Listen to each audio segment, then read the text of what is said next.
Today we're going to be working on this GE dishwasher. The complaint is that it's not getting any water, or sometimes it's working intermittently. It's working like if the water valve is not filling in water, or the main control board is not sending any power to the water valve. But this happens only sometimes, so we're going to find out what's going on. The model number is on the display. Welcome to DIY Repair Now. Read all the warnings, and during this video you will see one or more of these icons to help you do this repair safe. So the first thing we're gonna do is make sure we turn off the dishwasher, we close the water valve, and we also disconnect the dishwasher. Sometimes it will be plugged in underneath the sink around there, or you can turn it off at the breaker, which that's what I did. Now we're going to go ahead and remove the bottom panel.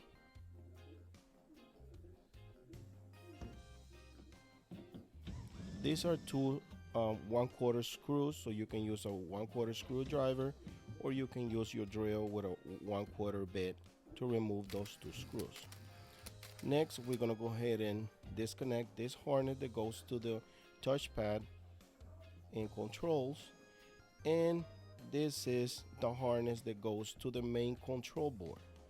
So right now we're going to try to access to the main control board, but first we're going to go ahead and disconnect the harness that provides power to the main control board. Next thing, we're going to go ahead and remove these two 1/4 screws that holds the electrical panel for the wiring.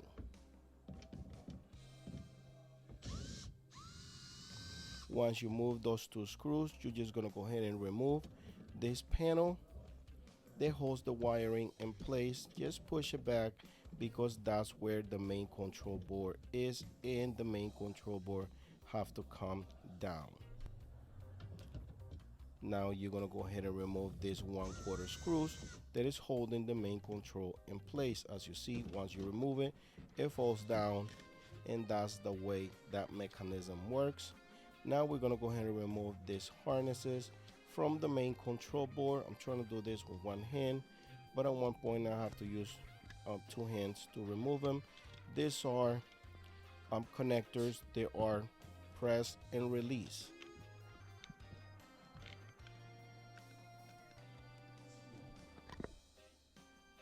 Once you press this little tap right there, it will release it from the main control board. Now this is a different connector, and again you just pressed and release. Once you got the board out, it's another 1/4 screws that is attached there, and I believe it's for ground. Now we're going to go ahead and remove the main control board, the old main control board, from the housing, and we see some kind of burn spots, but nothing very visible.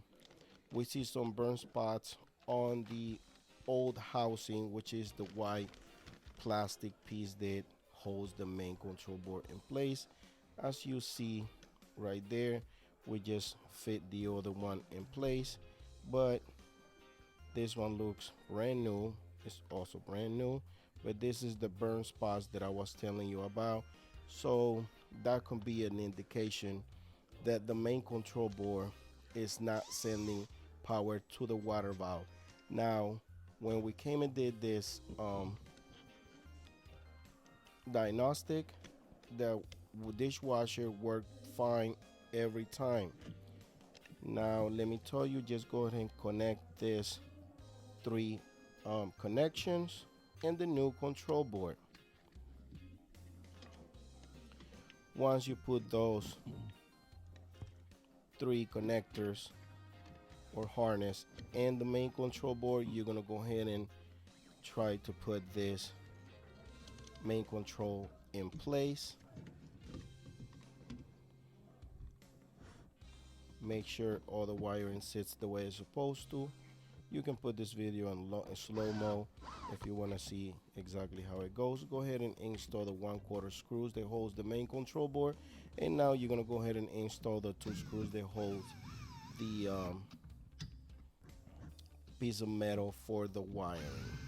This is like a bracket that holds all the electrical wiring in place.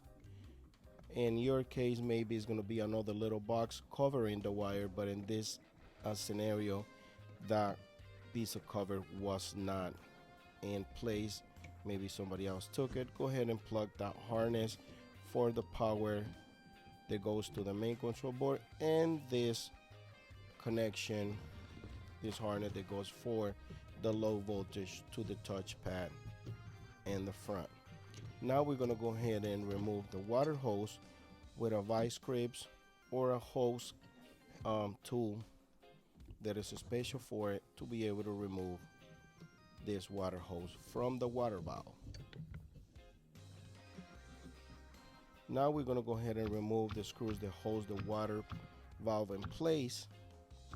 And as you see, I'm trying to use my drill, but these screws are very attached to the metal, to the cabinet of the dishwasher. So I'm using a ratchet just to get them loose. Once I get them loose with the ratchet, by the way, they are 1/4 screws. I was using a 1/4 ratchet to be able to break them loose. And now I'm using a 1/4 screwdriver to get the screws all the way out. At this point, you can use your drill with an angle tool, or you can just do it by hand. It's just, you have to take your time because they are kind of long screws. Now I'm doing the second one. Another warning that I want to give you guys is that you got to do this repair with patience and put gloves on it, because while I was doing this repair, I was working with the clock and the customer needed to go, so I was doing this fast, and I end up cutting myself in these sharp edges. Remember, use gloves to be able to do this repair, because you can easily cut yourself because there are a lot of sharp edges.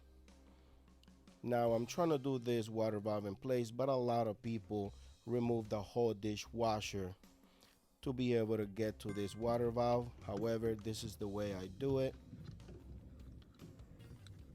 because I find this easier, and sometimes removing the dishwasher can turn to a lot more complications. Sometimes removing the dishwasher can give you another problem that it was not occurred while you were there. So this is the clamp that you have to remove. I just want to get this on the video. You pressed that clamp, move it back, and that will get your water valve loose from the water hose and the back. Remember, it's 2 water hoses, the one with the water coming in from the house and the one that is going into the inside the dishwasher.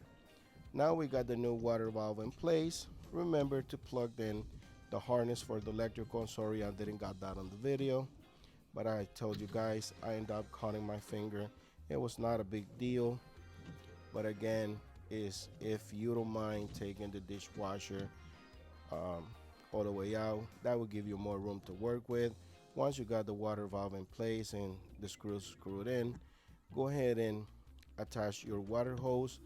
And this is the tool that I was telling you that is special for tie the water hoses. Make sure the water hose is secure in place and tight and there's no leaks. And then go ahead and put the black panel, the bottom panel for the dishwasher, and install the 2 1/4 screws.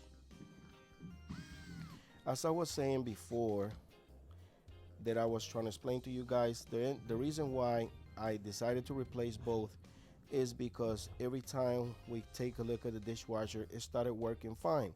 So I told the customer the 2 possibilities that could be causing this situation, and then he decided to do both, which is the water valve and the main control board. Those are the 2 things that could be creating this issue. This was about a month ago. We haven't received any calls, so this was a success.